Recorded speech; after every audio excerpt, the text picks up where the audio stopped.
Hello everyone, my name is Ziamaro and welcome to Battlerite Sage. So, yesterday we talked about what we, the players, can do to help Battlerite keep growing. A lot of the responses to the video from you guys were more about what Stunlock should be doing. I genuinely think we have more power as players than we think.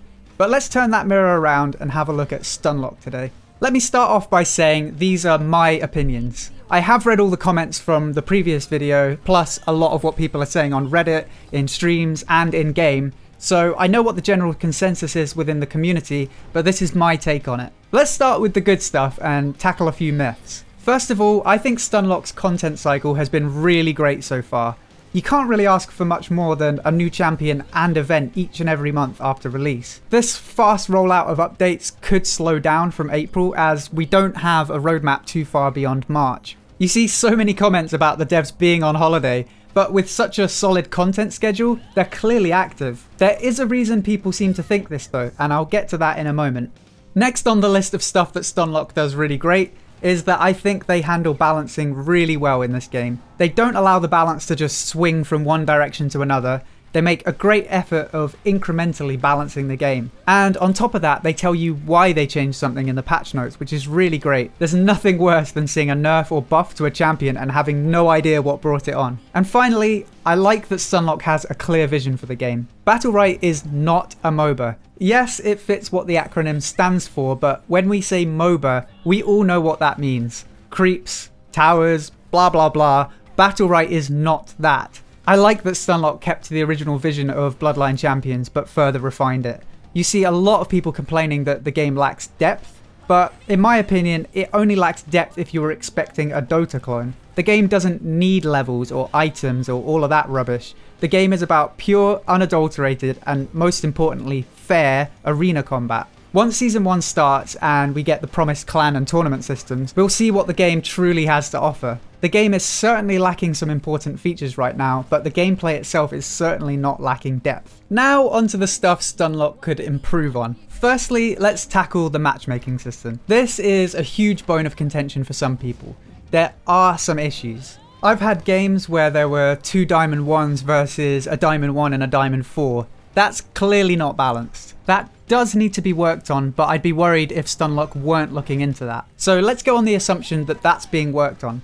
However, those games that are clearly unfair happen probably 1 in 20 games for me. So if you're low diamond or below, you're probably not too badly affected by matchmaking. Those occasional quirks do need to be looked at, but the biggest issue is for very high ranked players, like Grand Champion players. They consistently have bad games. Grand Champions shouldn't be put with or against anyone below diamond. Ideally you'd want to see them with champions and above, but unfortunately there just aren't enough players at that rank for that to happen. So I'd like to see Grand Champions placed with no lower than diamonds. It's still not perfect, but it's better than nothing. But of course what we really need is for the game to just continue growing so there are more high ranked players. And you might be asking, why does matchmaking for a tiny minority matter? Well, a lot of those people are streamers. If someone watches one of these top players and looks at how badly matched their games are, they're not going to be too impressed with the game. So for the sake of PR, Grand Champions need to have better games. So, moving on from matchmaking,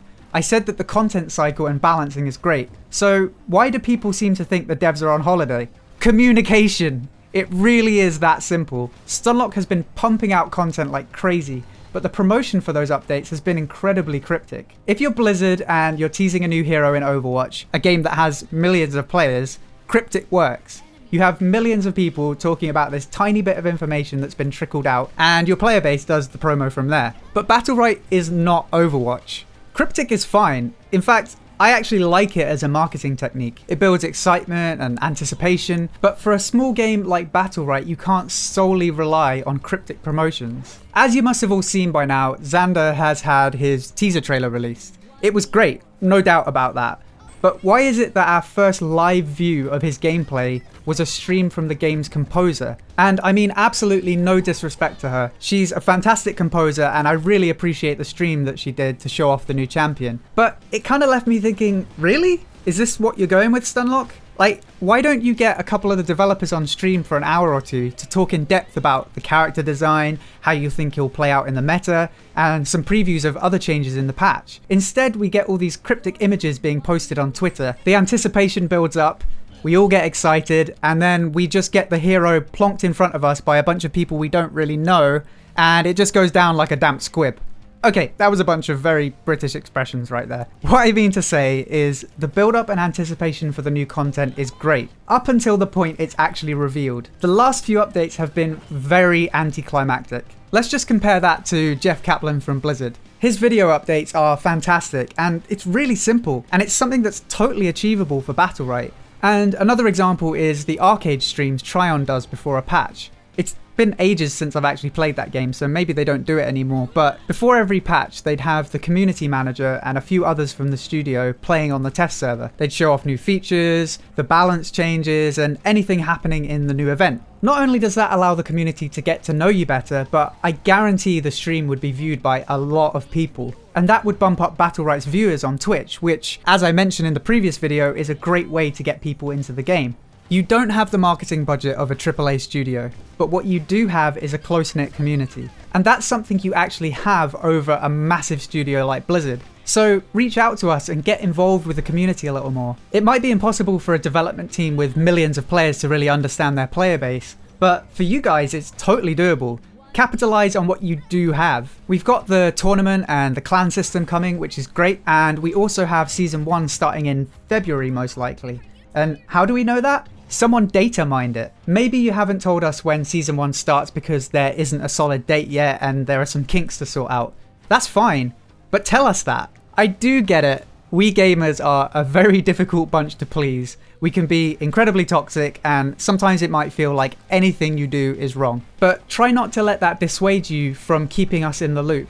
I know how hard it is to deal with a difficult fan base. I used to do social media for a racing driver, and motorsports fans are just like the gaming community. I never personally had any issues, but I know that if you use the wrong terminology or even use the wrong tone once, they're gonna jump right down your throat. And speaking of which, if you do need help with your social media, I might know a guy, just saying. So, as you may have gathered, I think communication is your main sticking point as a studio right now. I truly think that everything else you do is pretty much on point. I think the main reason people think that you're lacking in other areas is because they simply just don't know. And why would they? You never tell us. So, one final note, because this seems to be mentioned more than anything else when you ask what Stunlock can improve. A lot of people have been saying that a draft system would help the game. And, maybe. But you'd probably make half the population happy and the other half miserable. It would be nice to be able to adjust what you play based on what your team is playing. For example, I was playing Pestilus the other day and I got matched with a Jade and Destiny. Paloma fits that comp like a glove, so it would have been nice to switch. But you know what? I think draft in solo queue could equally send the game down a dark and toxic path. Let's say you're a top-notch Sirius player and you queue for 3v3.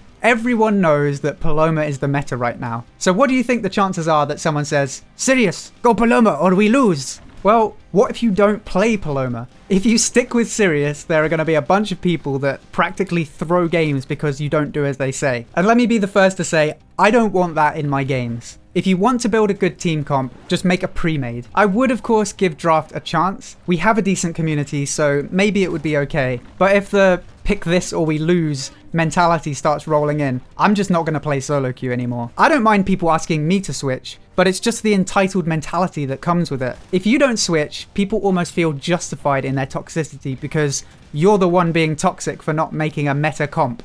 And if you lose, the person who goes off meta will get the blame. Even though it's probably Stevie McMeta who actually unknowingly threw the game because they were too busy thinking about which hero you picked. Anyway, rant out of the way. Stunlock, if you're watching, you're doing a great job for the most part. Just interact with us some more. I hope you enjoyed this video. If you did, then please feel free to subscribe for more Battlerite guides, news and discussion. Until next time, thank you for watching, and I'll see you soon.